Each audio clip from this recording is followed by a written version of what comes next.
ان کے ساتھی پوچھتے ہو خباب بن نافع یہ کیوں گھوڑے کو ایڑ دے کر کے اچھالتے ہو؟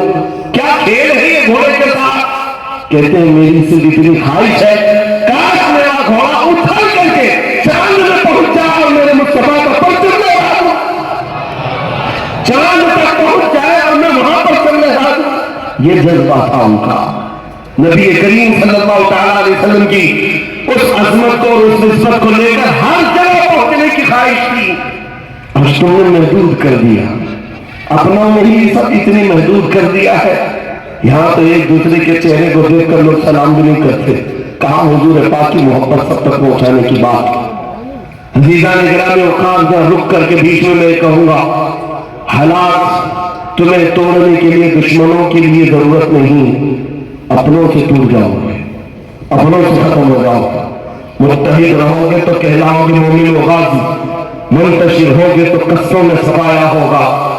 نبی کریم صلی اللہ تعالیٰ علیہ وسلم کی امت اور قرآن نے کیا کہا؟ وَاعْتَصِمُوا بِحَبْلِ اللَّهِ جَمِيعًا وَلَا تَفَرَّقُوا، اللہ کی رسی کو مضبوطی سے تھام لو، آپس میں انتشار نہ پھیلاؤ، ایک دوسرے میں تفریق نہ کر۔ آج تمہارے جمع ہونے کے لیے بے شمار نقطے ہیں، لیکن اختلافات ایسے ہیں نعوذ باللہ، لوگ تو اب مومن کی موت پر بھی ہنسنے لگے۔ ہمارا نہیں تھا، کون نہیں تھا؟ بس اپنے پیر کا مرید نہیں تھا، موت پر بھی تم ہنسنے لگ گئے۔ یہ کون سا دین لے کر چل رہے ہو؟ پتا ہے حضرت بلال حبشی اور حضرت ابو ذر رضی اللہ تعالیٰ عنہ میں تھوڑی سی تکرار ہوئی تھی۔ حضرت بلال کالے رنگ کے تھے، حضرت ابو ذر نے ان کو صرف اتنا کہا یا ابن ام سودا، کالی عورت کے بیٹے۔ حضرت بلال کے دل پر یہ بات لگ گئی، حضور کے پاس آئے، عرض کیا یا رسول اللہ مجھے ابو ذر نے ابن ام سودا کہا، کالی ماں کے بیٹے۔ حضور پاک کو جھکاتا ہے، آج ایک دوسرے کی عزتیں جو اڑاتے ہو، ایک دوسرے کے امامیں کھینچتے ہو، لوگوں کے عیون محلوں میں بیٹھ کر کے گردانتے ہو۔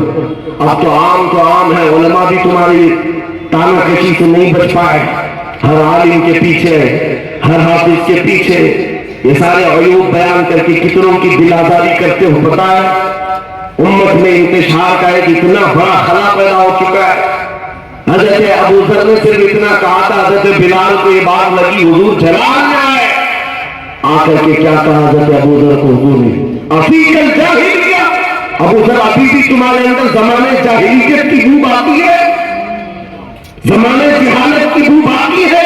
3 بار حضور نے فرمایا اور اندر چلے گئے۔ حضور کی ناراضگی صحابہ کے لیے بہت بڑی بات ہے، وہ ہر چیز کا وعدہ کرتے، نبی کے پاس کا روٹنا برداشت نہیں کر پاتے۔ صحابہ کہتے ہیں موت سے زیادہ خطرناک چیز ہے، حضور نے اگر چہرہ پھیر لیا۔ صحابہ خود کہتے ہیں کہ اگر حضور نے بات نہیں کیا، سلام نہیں کیا، تو کہتے ہیں موت سے زیادہ سخت چیز کی ہے ہماری، موت سے زیادہ سخت۔ حضور اتنا کہہ کر اندر کیا چلے گئے، حضرت ابو ذر کانپنے لگے، کہا خطا ہو گئی مجھ سے۔ ڈھونڈ کر کے لائے حضرت بلال، مسجد نبوی میں آئے، کہا اے بلال غلطی ہو گئی، خطا ہو گئی، مجھے معاف کر دو، میں نے جذبات میں اور غصے کے عالم میں یہ کہہ دیا تھا۔ وہ تو صحابہ تھے، اپنوں میں نرم دل تھے، فوراً انہوں نے کہا کوئی بات نہیں، تکرار میں ہوگی، بات ختم، معاف کر دیا حضرت بلال نے۔ لیکن ابو ذر کہتے ہیں نہیں، ایسے نہیں، غلطی میری ہے، نیچے سو گئے زمین پر۔ کہا ہے بلال اس وقت تک میرے دل کو ٹھنڈک نہیں پہنچے گی جب تک تم اپنا یہ کالا پیر میرے چہرے پر رگڑ نہ دو۔ میں زمین پر سوتا ہوں، تم اپنا تلوا میرے منہ پر رکھو اور رگڑو، تاکہ مجھے پتا چلے کہ آئندہ کبھی تمہیں ابن ام سودا نہ کرو۔ حضرت بلال کیا پیر رکھتے ان کے چہرے پر، ان کو اٹھا لیا اور سینے سے لگایا، کہا ابو ذر جس کے تم غلام ہو اس کا میں بھی غلام ہوں۔ ہم دونوں میں تو اتحاد اور محبت ہے۔ زبان پھسل جاتی ہے، غلطی کر جاتی، اس کا مطلب یہ نہیں ہے کہ ہم ہمیشہ کے لیے ختم کر دیں اپنے تعلقات کو۔ آج جو امت کو اس قدر انتشار میں ڈال کر خلا قید کرنے والے بہت دردناک عذاب کے شکار ہوں گے، نبی رحمت صلی اللہ تعالیٰ علیہ وسلم کے غضب کے شکار ہوں گے۔ جو امت مصطفیٰ کو توڑتا ہے اللہ اس کو توڑ دے گا, اس کو ختم کر دے گا, اور جو جوڑتا ہے رب تبارک و تعالیٰ اس کی عزتیں بناتا ہے. میں تو ان لوگوں کے جوڑنے کی بات ہی نہیں کر رہا جن سے ہمارا عقیدہ میل کھاتا ہے. ہم ان کے اتحاد کی بات کرتے ہیں اور ضرورت بھی نہیں. ہمارا صرف اتنا ہی کہنا جہاں میں ان کی زبردستی کسی اور کو ہاتھ ملانے اور منہ پھیلانے کی ہمیں ضرورت ہی نہیں ہے. اپنا سب کچھ گنبد خضرا کل بھی تھا اور میرے نبی سے میرا رشتہ کل بھی تھا, اور اگر اتنی ہی بات پر ہم جمع ہو جاتے تو کیا بڑی بات, کیا بڑی بات تھی. میں اپنوں کی بات کر رہا ہوں. حضیرہ نگران اوقات صحابہ اکرام رضوان اللہ تعالیٰ علیہ مجمعین نے جو ماحول پیدا کیا تھا مدینہ طیبہ میں, وہ تمہارے سامنے رکھو. ان کے جذبات تو ایسے تھے کہ جنگ کے میدان میں جب کوئی زخم کھا کر کے انتقال کر رہا ہو, روح نکلنے والی, موت کے وقت تو آدمی اپنوں کو نہیں پہچانتا. باپ کھڑا ہے, بھائی کھڑا ہے, ماں کھڑی ہے, بیٹا بیٹی کون کھڑا ہے پہچانتا نہیں. لیکن ان صحابہ کی عظمتوں کو لاکھوں سلام. شدت پیاس کے بعد پانی کی کھٹوری قریب کر دی جائے اور اسی اثنا میں اگر کوئی دوسرا مسلمان پکارتا مجھے پانی چاہیے تو یہ صحابی کھٹوری دور کر دیتے, جاؤ اس کو دے دو. کیسے مصطفیٰ کریم صلی اللہ علیہ وسلم نے یہ معاشرہ تشکیل دیا تھا. یہ کیسی محبتوں کا موسم تھا. ایک جنگ میں 3 صحابہ نے اپنے بھائیوں کے لیے پانی قربان کیا اور جان بھی دے دی, جان بھی دیتی. آج ہمارے حالات کیا ہے, چھوٹی سی چیز پر تم کسی کو ایکسپٹ نہیں کرنا چاہتے, مسافر نہیں کرنا چاہتے, سلام نہیں کرنا چاہتے, جبکہ تمہارا ضمیر خود کہتا ہے کہ یہ بھی نبی پاک کا غلام ہے. حضور کی بات کرتا ہے, تمہارا دل کرتا ہے. پھر اگر نفس کی غلامی کرتے ہو تو میرے عزیزوں اپنے دل کا علاج کر لو اور نفس کے غلام بن جاؤ تو پھر کیا ہوگا پتا ہے. قرآن کہتا ہے ارأیت من اتخذ الہہ ہوا, اے محبوب کیا آپ نے دیکھا, کیا آپ نے دیکھا کچھ لوگ ایسے ہیں جنہوں نے اپنی خواہشات کو اپنا خدا بنا لیا ہے, اپنا خدا بنا لیا. من اتخذ الہہ ہوا, اپنی طبیعت کو اپنے نفس کو اپنا معبود بنا کر رکھا. جیسے طبیعت جیسی خواہش چاہے گی ہم ویسی کریں گے. اس سے ملنا ہے ہاں ملیں, اس سے نہیں ملنا ہے نہیں. یہ نہیں دیکھنا ہے کہ نبی پاک کی غلامی کیا ہے. جب خواہشات کی پوجا کرتے رہو گے رب تبارک و تعالیٰ فرماتا ہے کہ اے رسول کیا آپ ایسوں کی وکالت کریں گے جنہوں نے نفس کی پوجا کی ہے. قرآن پاک کی آیت میں بتا رہا ہوں. اس لیے میرے عزیزوں اس ماحول سے نکلو, ایک ہو جاؤ تو بن سکتے ہو خورشید نبی. صحیح کہا ہے. میں اپنوں کی بات کر رہا ہوں جہاں ہمیں انتشار میں توڑ رکھا ہے. اپنوں کے دامن کھینچنا, اپنوں کا کرٹیسائز کرنا, ایک دوسرے کو گالی گلوچ کے ساتھ اس طرح کی صلح کرنا کہ تمہارا کچھ لینا دینا نہیں ہے کسی سے. آج جگہ جگہ کے پھٹ چکے ہیں تمہیں یہ ہنگامے. نشاط لذت خواب گراں بدل ڈالے, غلط روی سے مناظر کا بہت بڑھتا ہے, مسافروں روش کارواں بدل ڈالو. ایک حکومت ہے جو مدینے سے چلتی ہے, آپ کی بھی وہی ہماری بھی وہی. غلام ہم بھی اسی رسول کے ہیں, آپ بھی اسی رسول کے ہیں, لیکن ہر غلام کو اللہ تعالیٰ نے الگ الگ صلاحیت دی, الگ الگ خصوصیت دی ہے. نبی پاک کے دربار تک پہنچنے کے لیے اجمیر کا راستہ بھی ہے, بغداد کا راستہ بھی ہے, کلیر کا راستہ بھی ہے, بریلی کا راستہ بھی ہے, کشمیر کا راستہ ہے. لیکن یہ سارے راستے نبی پاک کی غلامی ہی سکھاتے ہیں اور لے جاتے ہیں اسی شہنشاہ کے دربار میں. اور ان سلسلوں سے پہنچ کر کے بندہ اگر یہ نہیں کہے گا تو پھر وہ گمراہ ہے, اس سلسلے سے اسے کچھ فائدہ نہیں ہوا. سلسلے سے وابستہ ہو کر اگر یہ کہتا ہے تو کامیاب ہے. کیا چیز جہاں میں ان کی چل رہی ہے, یہاں پہنچ گیا تو کامیاب ہے, یہاں پہنچ گیا تو کامیاب ہے. اور اگر یہاں نہیں پہنچا وہ پھر یہ کہتا نہیں ہے کسی اور کی بھی چلتی ہے. بھٹک گئے, کھسک گئے اور راستے سے تم پلین سے اترے ہوئے ہو. ایک ہی چیز ہے سب جگہ پر جہاں میں ان کی چلتی ہے. تاج شریعہ تک نے یہ کہا, اس سلسلے کو یہاں تک آج دیں گے, یہاں تک یہی عقیدہ مل رہا ہے. اور سنیوں اعلیٰ حضرت فاضل بریلوی رحمۃ اللہ تعالیٰ علیہ کا ایک مشن آپ کو دے کر جاتا ہوں. جب یہ معلوم ہے جہاں میں ان کی چلتی ہے. ابھی کل رزلٹ آنے والا 5 اسٹیٹ کا. آپ لوگ بھی نیوز دیکھتے ہوں گے, خبریں پڑھتے ہوں گے. دیکھنا اس کے بعد ادھر کے ادھر گھوڑے کدھر بدلتے ہیں, کچھ ادھر پارٹی میں کچھ ادھر پارٹی میں, ادھر ادھر ہوتے رہتے. کیوں؟ ان کے پاس بھی دلیل ہے. بھائی ان کی حکومت آ گئی ہے, ہم تو 75 تھے, آزاد کھڑے تھے, ہم اس میں تھے, اس پارٹی میں تھے. گورنمنٹ ان کی بن رہی ہے تو دوسری پارٹی میں بیٹھ کر کرنا کیا ہے؟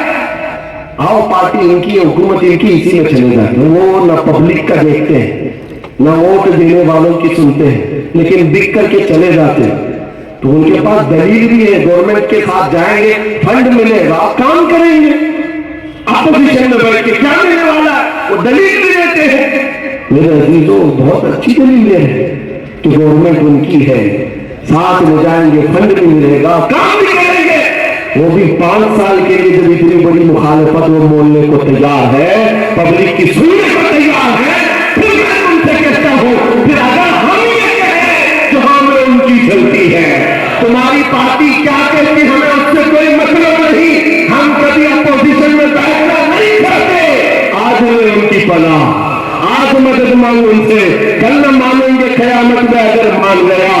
پھر ہم یہی کہتے ہیں جب تمہارے ہاں دستور یہ ہے, حکومت جس کی اس کے ساتھ ہونے سے فنڈ مل سکتا ہے, کام کرنے کا طریقہ مل سکتا ہے, تو سنی یہ کہتا ہے کل بھی ان کی حکومت تھی, آج بھی ان کی حکومت ہے, اور روز قیامت بھی ان کی چلنے والی ہے. تو پھر اس کی بات کیوں کرے؟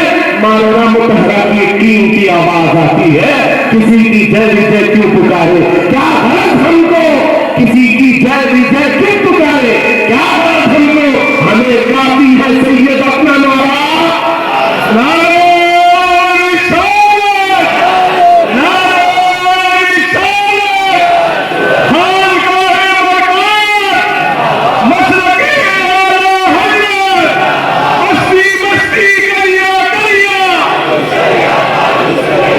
جب آپ کو یہ پتا ہے کہ حکومت کے ساتھ جانے میں بہت فائدے ہیں, تو میں آپ سے بھی کہتا ہوں, دنیا تمہیں بتا رہی حکومت کے ساتھ جانے میں فائدے ہیں, آ جاؤ آمنہ کے لال کی حکومت کے ساتھ. یہاں پر بھی فائدے ہیں اور وہاں پر بھی فائدے ہیں, بلکہ قبر میں بھی جاؤ گے تو فائدے ہی فائدے ہیں. ان لوگوں کے فائدے نہیں جو یہاں اپوزیشن میں تھے, جو یہاں پر آنکھ دکھاتے تھے, نبی پاک کے لیے سلام کرنا ہو دلیل چاہیے, حضور کی محبت میں بات کرنا ہو, ان کے پیٹ میں مرو, اپوزیشن میں ہی رہے, اور پھر قبر میں پہنچنے کے بعد پتہ چلتا ہے 2 ہی سوالوں کے بعد اٹک ہے. فرشتوں نے پوچھا, اللہ تمہارا دین کون سا ہے, تمہارا رب کون سا ہے, کیا ہے تمہارا دین, کیا ہے, من ربو کا, تمہارا رب کون ہے, یہاں تک تو بول دیے. پھر جب حضور کو دکھا کر پوچھا, ما کنت تقول فی حق ھذا الرجل, ان کے بارے میں کیا کہتا تھا, اٹک گیا. اپوزیشن میں بیٹھتا تھا, دنیا میں اپوزیشن میں تھا, اٹک گیا, کہا نہیں جانتا, نہیں جانتا. اور بریلی والی سے پوچھا منکر نکیر نے کیا کہتا تھا, طرف پر کہتا ہے جہاں میں ان کی چلتی ہے, جہاں میں ان کی چلتی ہے. یہ تو میرے آقا ہے جن پر صبح شام سلام پڑھتا تھا. میرے عزیزو, آ جاؤ اسی دربار میں, فائدہ اسی میں, فائدہ اسی میں ہے. دنیا آج 1000 کوشش کر کے تمہیں اپنی طرف مائل کرے, کبھی حسن کی لالچ, کبھی دولت کی. نوجوان بکتا ہے تو 2 چیزوں پر, عورت اور دولت, اور یہ 2 چیزیں اس سے نکل گئی تو پھر کوئی خرید نہیں سکتا. ان 2 چیزوں سے بچنا ہے, دولت کا اور حسن کا نشہ تمہارے اوپر نہ آئے. ایک ہی ذریعہ ہے, ایک ہی ذریعہ ہے, جس کو اقبال نے کہا تھا عجب چیز ہے لذت آشنائی.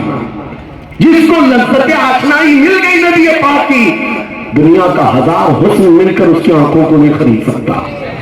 1000 دولت کے سکے بھی دھاگے, اسے کوئی خرید نہیں سکتا. کلیوبی نے ایک حکایت بیان کی ہے, شارٹ میں بیان کرتا ہوں. 3 بھائی ایک بادشاہ کے یہاں گرفتار ہو گئے, جوان تھے, 22 سال 25 سال 27 سال کے جوان 3 بھائی. بادشاہ نے کہا میرا دھرم قبول کر لو, نہیں تو مار دوں گا, گردن مار دوں گا. ان نوجوانوں نے کہا نہیں, اتنا سستا دین نہیں, اتنا ہلکا نہیں,